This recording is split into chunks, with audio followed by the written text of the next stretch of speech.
Hi folks, it's Stephanie here from Bestseller in 48 Hours, and today I'm going to look at how to get started writing a book and, more importantly, how to stay on track. I wanted to put something together that's short, brief, but will help you get started so that you have the confidence to start writing your book, and that you don't kind of lose your way as things go on, because there is a tendency to start writing a book and then suddenly get stuck. You wonder if you could have written a better book. You have hundreds of ideas for different books. You start wondering if people are going to read it, if people are going to buy it, what people will think. All sorts of thoughts start coming into your head. But actually, if you do some of the work beforehand, then actually you can minimize this. So I want to get you on track to make sure you're confident and assured as you're writing. Now, key to this, as with many things, is preparation. It's the same as if you're doing a speech. If someone asks you to go and do a speech, it's unlikely that you just go and stand up in a room full of people and talk for an hour. You'd do preparation beforehand, you'd plan, you'd prepare, you'd do a bit of research. And it's the same with writing the book, and yet you'd be surprised how few people do it. A lot of people just kind of launch in without fully doing their preparation. So if you do your preparation, you're going to have a lot more confidence, and also you're going to be clear about why you're writing the book, who you're writing the book for, and more importantly, you'll know why they want to read it, and you'll know you're giving something of value. Now, it's all about your reader. This was a crucial mindset shift for me. Often I find that people write the books in a kind of ego-driven way. It's all about them. They're worried about, are they going to look stupid? What are people going to think of them? They feel slightly vulnerable and exposed, which you do. But if you shift the positioning onto your reader and think about why people buy books, who is going to buy your book, why they're going to buy your book, and why they're going to read it, and it becomes all about them. Get really clear on what their age is, what their gender is. Are they men or women? What their background is, and be really clear. There's nothing worse than a book that's written for everyone. Ideally, you want a book that's written, say, for women who are single without children in their 20s, or women who have children who are 40 plus with jobs, or it could be men who are single, say under 30, or men who are married over 60, whatever it's going to be, car enthusiasts or whatever. Get really clear about who you're writing for, and are they beginners, are they intermediary, or are they advanced? Because all those categories respond to very different kinds of language. A beginner reading a book at an advanced level is going to think, this book just isn't for me, I just don't understand it, it's too complicated. Similarly, somebody who's at an advanced level will find beginner language a bit kind of patronising, of, oh, this is too simple, I'm much further on than this, and this book again isn't for me. And think beyond the book of who you're attracting to you, because whoever you write the book for eventually is going to be the person that comes back to you, presumably wanting to work with you going forward in the future. So think about which of those categories you actually like working with most. Now, get really clear about what makes them tick when you're thinking about planning your book and what the book's going to be about. What are their top goals and dreams? What are the things they most want to achieve? What are their top fears and challenges? What keeps them awake at night? What are their biases and prejudices? So, for example, if it's a book about property investing and real estate, the bias and prejudice might be that you need to have lots of money to be able to be a property investor. Or if you're writing a book about weight loss, the bias and prejudice might be, oh, if I need to lose weight, I have to do loads of exercise and I have to only eat a very basic diet for a few months. So those might be the biases and prejudices that you need to tackle head on. Next, think about why it is that people will read and buy your book over and above other people's. Now, for this, it's ideal to do a bit of market research. You can do this on Amazon just by going on there and looking at the leading books.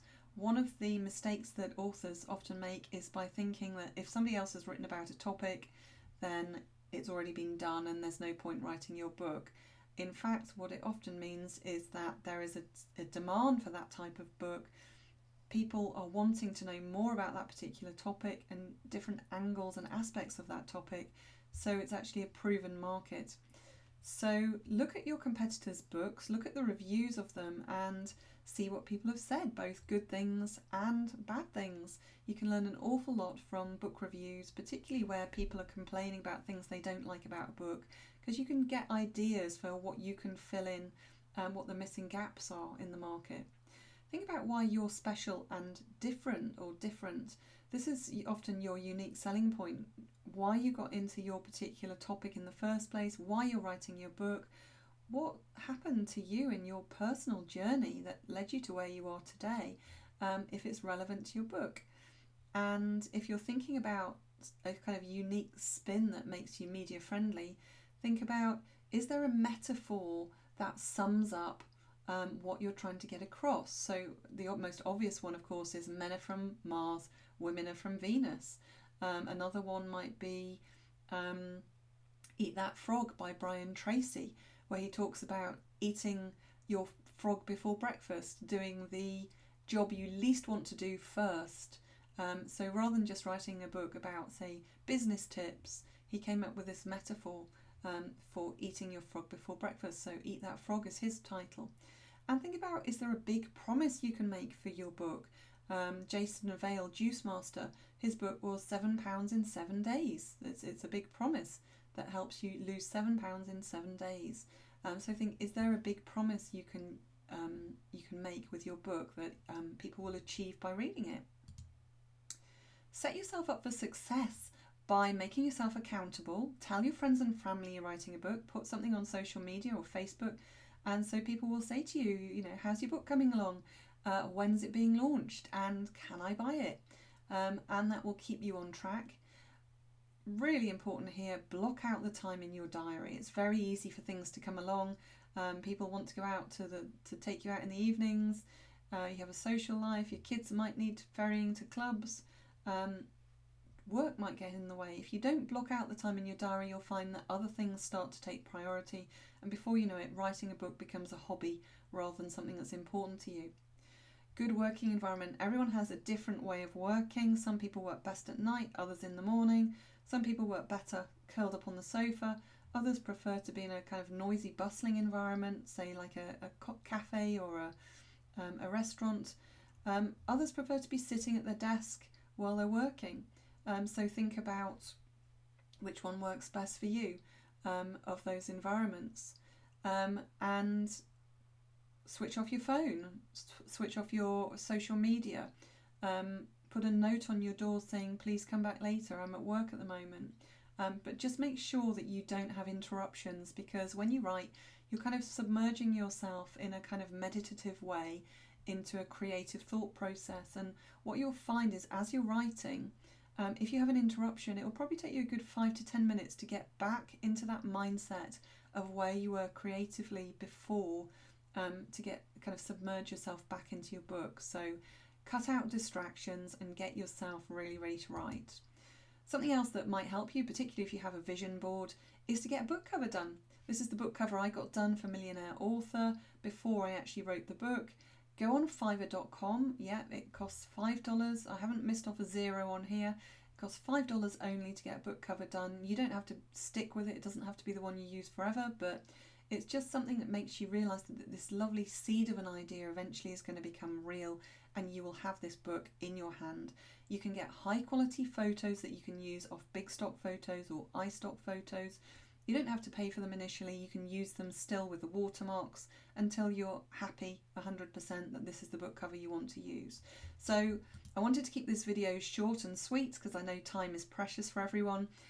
If you'd like more advice and support as you write your book, if you'd like feedback on your book title, if you'd like feedback on your book idea or feedback on your book cover, go along to our Facebook group. You can see the link below this video. Click on the link below and come and join us, and hopefully see you there. See you on the next video. Bye.